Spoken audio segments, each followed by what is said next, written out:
Hey everybody, well I hope everybody's doing great. I am sitting out here on Bull Shoals Lake. I don't know if you can see this point in behind me here. This point's really special right here. It's at the mouth of the Musics and Coon Creek out here on Bull Shoals. Some of you may know where that's at, but I got a really great story to tell about that this evening. It was a little later than this one evening. My family, we would come over here and spend every summer just for a week and vacation, swim, fish, and everything. It was always a special time for me. But one particular night, me and my dad, we pulled up on this point. It's point 17 at the mouth of Coon Creek, and it's kind of one of those old just community holes that always has tons of fish on it. And it was just starting to get kind of dusky.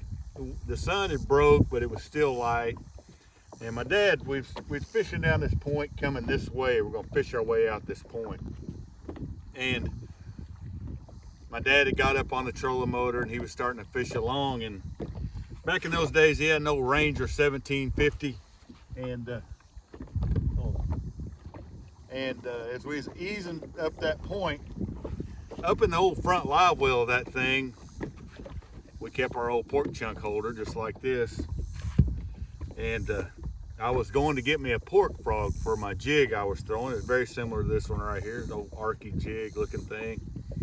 And I walked up to the front of the boat. My dad, all at the same time, he was going back to make a big cast. And as he made his cast, it just stopped. And my dad, I don't even think he had to turn around. All I heard him say, he hadn't even looked back yet. He said, "Oh, Chrissy." And that was what he always called me. That was my nickname. And as he turned around, there was this 3/8 ounce Arkie jig that looked just like this, an old gold old hook just like this, and a pork frog. And it went right up underneath my front lip, circled all the way in, and this chunk was hanging in my mouth, and the hook was curled all the way up underneath my nose, buried in my front lip, just hanging like this right here.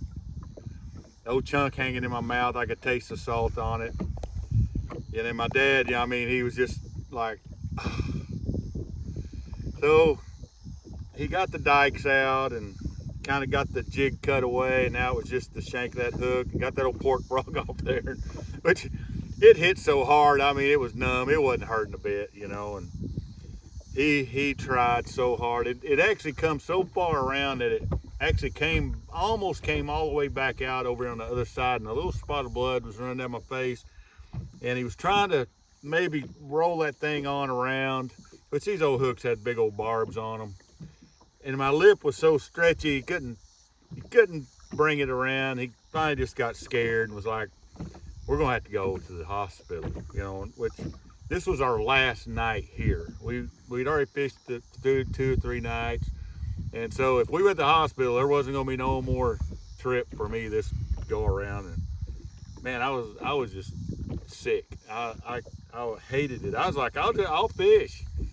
But no, it just got good dark, and we headed on back around the bend there to the old Triple K resort where we were staying at. And oddly enough, my mother and my brother were still there at the dock, and they immediately knew that if we were coming back to the dock, that something was wrong.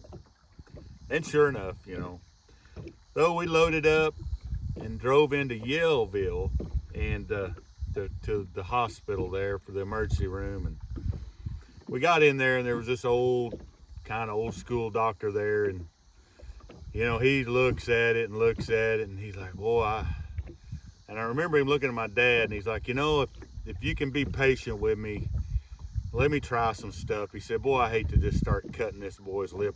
And he said, "If we start trying to cut that out of there, it's going to mess all that up." So that old doctor, he took a big old surgical needle, he numbed my lip, and he sat there and just kept working that needle around the shank of this hook. And he just kept feeling around and feeling around. And he finally got the whole of that needle, the end of that needle that was hollow, over the barb of that hook.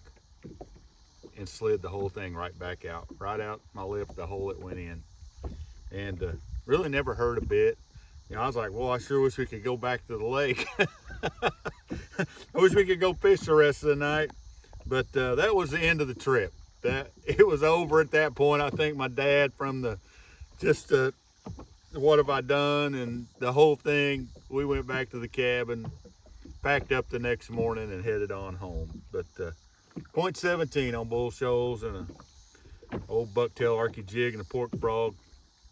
I think I was 13, maybe 14. What a good memory that was, man. Old Daddy hooked me good, man. He was raring to make a big, long cast, and it just,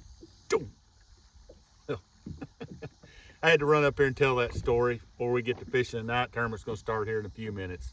And, man, what a special place this has been to me right here. So I hope y'all have stories like that. I hope you have special places just like this that just take you back. We'll catch y'all later.